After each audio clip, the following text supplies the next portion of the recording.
اللہم صلی علی سیدنا محمد وآلہ و اطراطہ بعدد کل معلوم اللہ کا استغفر اللہ الذی لا الہ الا هو الحی القیوم اتوب الیہ یا حی یا قیوم۔ معزز سامعین، آج 3 رمضان المبارک ہے 1445 ہجری۔ آج مسلمان اور مسلمانوں کے علاوہ کافی مذاہب میں بھی اہل بیت کی اور خاص اور خاتون جنت سیدنا فاطمہ زہرا سلام اللہ علیہا کا یوم وصال عقیدت و احترام سے منایا جاتا ہے۔ اس میں کوئی شک نہیں ہے کہ ان کی محبت ہی ایمان کی مکمل ہونے کی دلیل ہے۔ اگر ان کی محبت نہیں ہے تو پھر ہمارا جتنا مرضی عشق ہو، عمل ہو، وہ سارے کا سارا بیکار ہے۔ اس کی مثال ہمیں کوفہ سے ملتی ہے۔ کوفہ میں دین ٹھاٹھے مار رہا تھا، حضور نبی کی محبت کے دعوے دار بھی تھے، لیکن اہل بیت سے محبت نہ تھی،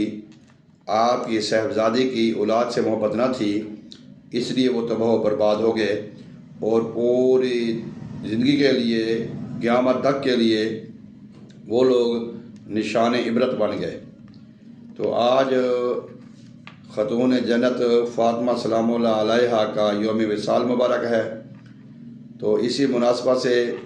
کیونکہ ہم نے اپنے ایمان کی تازگی کے لیے اور ایمان کی مضبوطی کے لیے ان کا ذکر کرنا ایک ہمارے ایمان کا جز ہے، محبت کا حق بھی ہے کہ بعض اوقات انسان پریشان ہوتا ہے، اس کو کوئی سہارا نظر نہیں آتا، وہ مشکل میں ہوتا ہے، مصیبت میں ہوتا ہے۔ تو اسی پریشانی مصیبت میں جب کوئی اس کو خاندان میں یا کوئی اپنا کوئی اس کو نظر آتا ہے بندہ، تو وہ خوش ہوتا ہے کہ شکر ہے اب مجھے کوئی ٹینشن نہیں ہے۔ اس امت میں جو گنہگار ہیں، جو پریشان ہیں، جو مصیبت میں جکڑے ہوئے ہیں، یقیناً ان کے لیے یہ خاندان اور یہ گھرانہ اور یہ لوگ باعث فخر ہیں، باعث رحمت ہیں، باعث نجات ہیں۔ ان سے محبت کر کے اور ان کا ذکر کر کے، ان کی تعلیمات پہ عمل پیرا ہو کر ہم اپنی دنیا اور آخرت کو اچھا بنا سکتے ہیں۔ حضرت بی بی فاطمہ سلام اللہ علیہا حضور نبی کی محبوب ترین صاحبزادی ہیں۔ اس کا اندازہ آپ اس بات سے لگائیں کہ جب آپ ان کی بار گھر تشریف لاتی تھیں تو آپ کھڑے ہو کے ان کا استقبال کرتے، بلکہ دروازے سے ان کو ریسیو کرتے، ان کا ہاتھ پکڑ کے ان کو لے آتے، اپنی جگہ پہ بٹھاتے، بعد میں خود بیٹھتے۔ اور جب آپ کی شادی ہوئی مولا علی علیہ السلام سے، تو اس سے پہلے حضور نبی کریم صلی اللہ علیہ وآلہ وسلم کے جو روایت میں ملتا ہے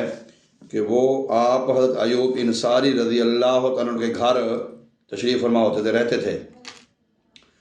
تو جیسے ہی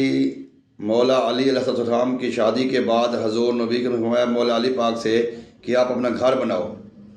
جب انہوں نے اپنا گھر بنایا تو وہ گھر اس مسجد نبوی سے اور آپ کی رہائش گاہ سے، دولت قضاء سے کچھ دور تھا، اور یہ معاملہ نبی کریم صلی اللہ علیہ وسلم کی حیات مبارکہ پہ تھوڑا سا تکلیف جو گزرتا تھا کہ بیٹی کو دیکھنا اور ان سے ملنے کا بڑا دل کرتا وہ دور ہوتی۔ تو اسی دوران حضور نبی کریم صلی اللہ علیہ وآلہ وسلم ایک مرتبہ ان کو بلایا، بی بی فاطمہ سلام اللہ علیہ کو، کہ آپ دور رہتی ہیں، آپ کی میرے گھر بنائیں۔ تو قریب گھر کسی کے نہیں تھے، کوئی خالی نہیں تھے، البتہ ایک جگہ تھی، کسی انصاری کا گھر تھا۔ وہ حضرت اللہ تعالیٰ میں پیش معاف فرمائے کہ ان کے بعد ان کو جب پتہ لگا کہ نبی کریم صلی اللہ علیہ وآلہ وسلم اپنی صاحبزادی کو قریب کہیں رہائش کے لیے لے کے آنا چاہتے ہیں، تو انہوں نے اپنی ساری جائیداد پیش کر کے، بلکہ وہ سودا ہو گیا، یہ زمین انہوں نے مولا علی علیہ السلام کو دے دی اور وہ ان کا گھر انہوں نے لے لیا، وہ انصاری صحابی نے۔ تو قریب ہی رہتی تھی۔ ایک وقت ایسا بھی آیا کہ وہ کھڑکی مسجد کی دروازہ مسجد میں کھل گیا، سب کے دروازے مسجد کی طرف بند ہو گئے۔ مسجد نبوی شریف میں سب کے دروازے تھے، ہر گھر کے لوگ یہاں پہ آتے تھے، لیکن حضرت علی رضی اللہ تعالیٰ عنہ علیہ السلام کا جو در تھا، جو گھر تھا، جو دروازہ تھا، جو رستہ تھا، وہ مسجد نبوی میں جو کھلتا تھا وہ بند نہیں ہوا۔ یعنی کہ مسجد ہی آپ کا صحن تھا، مسجد ہی آپ کا گھر تھا ماشاءاللہ۔ حضور نبی کریم صلی اللہ علیہ وآلہ وسلم کی جو محبت کا یہ عالم تھا کہ ایک مرتبہ یہودیوں نے سازش کی کہ ہم توبہ نعوذ باللہ نبی کریم صلی اللہ علیہ وسلم کی شان میں گستاخی کریں، ان کو نیچا دکھائیں، تو انہوں نے ایک سازش یہ سوچی کہ ہمارے ہاں ایک شادی ہے، شادی میں یہود و جو نصارہ لوگ ہیں وہ بڑے مالدار تھے، بڑے اچھے اچھے کپڑے پہنتے تھے، تو وہ ان کی بچیاں نبی کریم صلی اللہ علیہ وسلم کی بارگاہ میں حاضر ہوتی ہیں اور آ کے عرض کرتی ہیں، یا رسول اللہ صلی اللہ علیہ وسلم، اے اللہ کے نبی، ہماری شادی ہے تو ہماری خواہش ہے کہ آپ کی صاحبزادی بھی ہماری شادی میں آئے تو ہمیں خوشی ہوگی۔ تو کہنا یہ تھا لیکن مقصد کوئی اور تھا پیچھے۔ تو نبی کریم صلی اللہ علیہ وسلم نے ان کو ہاں کر دی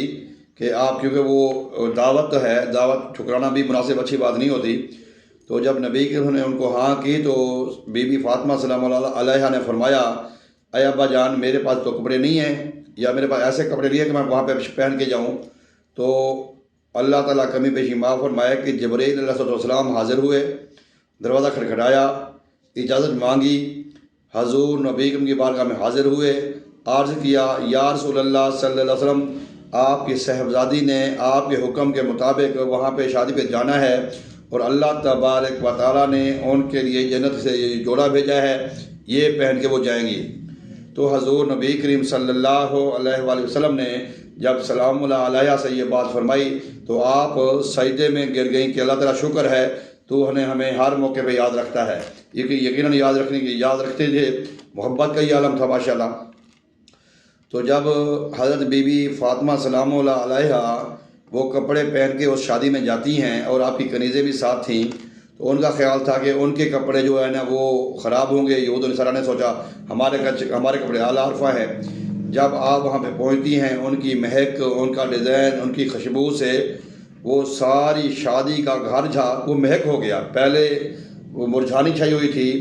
سستی تھی، جیسے ہی آپ خاتون جنت پہنچتی ہیں تو اس سماج چینج ہو جاتا ہے۔ وہ جو دلہن تھی، دلہن کو لوگ چھوڑ کر ان کو دیکھنے آ گئی، تو یہ سوٹ کہاں سے آیا ہے؟ تو جب ماجرہ سنایا کہ یہ سوٹ میرے ابا جان کو جبرائیل امین نے دیا ہے، ان کو اللہ پاک نے دیا ہے جنت سے، تو کافی بچیوں نے، کافی لوگوں نے یہ دیکھ کر اسلام قبول کیا۔ یعنی کہ اللہ کی جو مدد ہے، جبرائیل علیہ السلام کا جو ان کے گھر میں آنا جانا، اور اس کی مثال آپ ہے۔ حضور نبی کریم صلی اللہ علیہ وسلم ایک مرتبہ رات کو مغرب کی نماز کے بعد، یا اندھیرا ہو گیا تھا، رات کچھ ہونے والی تھی، تو آپ گھر میں تشریف فرما تھے، تو مغرب کی نماز سے پیچھے آگے تو دروازہ کھٹکھٹا، تو حضور نبی کریم صلی اللہ علیہ وآلہ وسلم نے فرمایا، یہ جو دروازہ کھٹکھٹانا ہے یہ مجھے فاطمہ کا لگتا ہے۔ صاحب ذرا بیٹی آتی ہے، دل محسوس کرتا ہے، محبت ہوتی ہے، محسوس ہوتی ہے کہ اپنا کوئی آ رہا ہے۔ تو وہ جب آپ صلی اللہ علیہ وسلم نے دیکھا کہ کوئی اپنا آیا، میری بیٹی فاطمہ کا کھٹکھٹانا، یہ دروازہ جو کھٹکا ہے یہ ہاتھ انہی کے لگتے ہیں۔ تو جب دروازہ کھولا تو بی بی فاطمہ سلام اللہ علیہ اندر تشریف لے کے آئیں اور بیٹھ گئیں۔ حضور نبی نے پوچھا، دریافت کیا کہ کیا وجہ ہے، اس وقت تو آپ پہلے کبھی نہیں آئیں؟ تو آپ سلام اللہ علیہ فرماتی ہیں، وہ معاملہ کچھ اس طرح تھا کہ آپ کے گھر میں غربت آئی، کچھ عرصے سے کھانا نہ پک رہا تھا، کھانا بالکل راشن بھی نہیں تھا، کام بھی نہیں تھا۔ تو مولا علی علیہ السلام نے کہا فاطمہ سے کہ تم جاؤ، آپ جاؤ کہ نبی پاک کے پاس بکریاں آئی ہیں، کوئی سامان آیا، ان سے جا کے لے آؤ تاکہ ہمارا گزارا ہو۔ تو وہ لینے کے لیے گئی تھیں شام کے ٹائم۔ تو جب نبی کریم صلی اللہ علیہ وسلم نے پوچھا تو وہ آپ فرمانے لگیں کہ یا رسول اللہ، یہ جو آسمان کے فرشتے ہیں، عرش کے جو فرشتے ہیں، ان کی غذا کیا ہے؟ تو حضور نبی کریم فرماتے ہیں کہ ان کی غذا تو تسبیح و تحمیل و تحلیل ہے، اللہ کا ذکر ہے، حمد و ثنا ہے۔ ایسے آگے تو فرماتی کہ بھئی ہماری غذا کیا ہے؟ یہ فرماتی تو اس سے پہلے حضور نبی کریم صلی اللہ علیہ وسلم فرمایا، میری بیٹی فاطمہ، میں آپ کے آنے کا مقصد سمجھ گیا ہوں، مفہوم بیان کر رہا ہوں کہ میں آپ کے آنے کا مقصد سمجھ گیا ہوں، آپ کے گھر غربت ہے، پریشانی ہے، میرے پاس بکریاں آئی ہیں، میرے پاس کچھ بکریاں آئی ہیں تو میں نے اوروں کو بھی دی ہیں، اور آج مجھے جبرائیل علیہ السلام نے 5 کلمات سکھائے ہیں۔ اگر آپ کہیں تو میں آپ کو 5 بکریاں دوں یا 5 کلمات سکھا دوں جو مجھے جبرائیل علیہ السلام نے سکھائے ہیں دنیا آخرت کی کامیابی کے لیے۔ تو حضرت خاتون جنت سلام اللہ علیہ نے فرمایا، اب دیکھیں نا، گھر میں فاقہ ہے، بچے بھوکے ہیں، خاوند بھوکا ہے، گھر میں غربت کا عالم ہے، تو ہم دیکھیں نا کیا مثال دیا انہوں نے، کہتی ہیں ارے ابا جان پھر وہ بکرے مجھے رہنے دیں، آپ مجھے وہ کلمات سکھائیں۔ تو حضور نبی کے نے ان کو وہ 5 کلمات سکھائے، یا اول الاولین، یا آخر الآخرین، یا ذل قوت المتین، یا رحم المساکین، یا ارحم الراحمین۔ جب یہ کلمات سکھائے تو آپ خوشی سے کلمات سیکھ کر واپس آئیں۔ جب آپ اپنے گھر میں پہنچتی ہیں تو حضرت علی رضی اللہ تعالیٰ عنہ علیہ الصلوۃ والسلام کرم اللہ وجہہ پوچھتے ہیں، فاطمہ سلام اللہ علیہا آپ خالی تو نہیں آئی، کیا لے کے آئی ہو؟ تو آپ فرماتی ہیں، اے علی سلام اللہ رضی اللہ تعالیٰ عنہ، میں آپ کے پاس سے دنیا لینے گئی تھی، وہاں سے دین لے کے آئی ہوں۔ تو جب کلمات کا ذکر ہوا تو مولا علی علیہ الصلوۃ والسلام نے فرمایا، اے فاطمہ تمہارا آج بہترین دن ہے، تم یہاں سے دنیا لینے گئی تھی، دین لے کے آئی ہو۔ یعنی کہ یہ آپ کا صبر، یہ آپ کا محبت، یہ آپ کا یہ کہ حضور نبی کے انہوں نے وصیت فرمائی تھی، آپ کو فرمایا تھا میری بیٹی فاطمہ یہ علی رضی اللہ عنہ کی شکایت لے کر میرے پاس نہ آنا، ان کی غربت، ان کے فاقے سے تنگ ہو کے میرے پاس نہ آنا، صبر کرنا، برداشت کرنا، لیکن اپنے باپ کے فرمان کی وہ لاج رکھی اور آخری وقت تک جو ہے نا وہ معاملہ کر کے دکھایا۔ عبادت کا یہ عالم تھا کہ چکی بھی خود پیسی، چکی کے لیے گئیں، غلام ملا، غلام کے لینے کے لیے گئیں، وہاں پہ یہ الفاظ ملے، سبحان اللہ، الحمدللہ، لا الہ الا اللہ، اللہ اکبر۔ تو آپ کی عبادت کا یہ عالم تھا کہ عشاء کی نماز پڑھنے کے بعد نفل کی نیت کرتی ہیں، صبح فجر ہو جاتی ہے تو آپ کی نماز پوری نہیں ہوتی۔ ایسا قرآن سے محبت، ایسا دین سے محبت، ایسا اسلام سے محبت۔ تو برادران اسلام روز قیامت جب ساری امتیں، سارے لوگ موجود ہوں گے، اللہ تبارک و تعالیٰ عدل کی کرسی پہ جلوہ افروز ہوں گے، سرکار کل عالم صلی اللہ علیہ وسلم مقام محمود پر جلوہ افروز ہوں گے، امتیں سارے کھڑے ہوں گی، انبیاء کرام ہوں گے، جو یکم اعلان ہوگا کہ لوگوں سر جھکاؤ، گردنیں نیچے کرو، آنکھیں بند کرو، خاتون جنت بی بی فاطمہ سلام اللہ علیہا کا گزر ہو رہا ہے۔ میدان حشر سے لے کر جب تک جنت میں داخل نہیں ہوں گی تب تک اہل محشر کی جو نظریں ہیں وہ جھکی رہیں گی۔ برادران اسلام یہ جو خاندان ہے ان کی محبت ہمارے اوپر واجب ہے۔ حضور نبی کریم صلی اللہ علیہ وآلہ وسلم نے ارشاد فرمایا، جس نے فاطمہ کو خوش کیا اس نے اللہ کو خوش کیا، جس نے فاطمہ کو ناراض کیا اس نے اللہ کو ناراض کیا۔ پھر فرمایا کہ فاطمہ کی دل آزاری اللہ کی ناراضگی ہے۔ فاطمہ علیہ الصلوۃ والسلام کی جو دل آزاری ہے، سلام اللہ علیہا رضی اللہ تعالیٰ عنہا کی جو دل آزاری ہے وہ اللہ کی ناراضگی ہے۔ تو اسی طرح اللہ تبارک و تعالیٰ نے آپ کو وہ شان اور مقام اور مرتبہ عطا فرمایا کہ رہتی دنیا تک، جیسے اگر ہم ذکر کرتے ہیں عادت ان کے گھرانے کے صبر کا، تو صبر کا یہ عالم تھا کہ بچے بھوکے پیاسے رہتے۔ جو ان کی موٹی جو مثال ہمیں ملتی ہے وہ کربلا میں ملتی ہے کہ ایسی جو خاتون کی جو تربیت ہے ہمارے نبی پاک صلی اللہ علیہ وسلم نے فرمائی ہے کہ آپ کو بلکہ جنگ کے موقع پہ، سفر کے موقع پہ بھی ساتھ رکھتے تھے، بلکہ جو معراج کی رات ہے جب آپ کی عمر 9 سال یا 10-11 سال تھی، جب بھی آپ معراج پہ جاتے ہیں تو اس وقت بھی آپ کے ساتھ ہی تھی۔ جب آپ روانہ ہونے لگے تو وہ گھر میں تھی، بی بی فاطمہ سلام اللہ علیہا گھر میں تھیں۔ جب آپ رخصت ہونے لگے تو وہ اس وقت وہ قریب تھیں۔ مقصد ہر دور میں جن کی تربیت امام الانبیاء فرمائیں، جن کی تربیت نبیوں کے سردار فرمائیں، پھر ان کی جو گود سے بچے پیدا ہوں گے وہ ایک بہترین اعلیٰ کردار اور اعلیٰ اخلاق اور اعلیٰ معیار کے وہ لوگ ہوں گے، کیونکہ ان کا جو صبر کا جو درس ہمیں ملتا ہے وہ کربلا میں ملتا ہے۔ وہ جو ماں کی گود سے گھر میں فاقہ، بیماری اور جو ان کے گھر میں غربت، بظاہر غربت کا جو عالم ہوتا تھا، وہ صبر کرتے کرتے ان کا انہوں نے نمونہ جو دیا ہے وہ کربلا میں دیا ہے۔ تو اللہ تبارک و تعالی ہم سب کو اس عظیم خاندان سے محبت، پیار اور خود عطا فرمائے۔ آخر میں بڑی غور طرح بات یہ کروں گا کہ ہم کوئی عالم فاضل نہیں ہیں، لیکن ان کا تذکرہ اس لیے کرتے ہیں تاکہ ہمارے دلوں میں ان کی محبت پیدا ہو جائے، کیونکہ انسان کو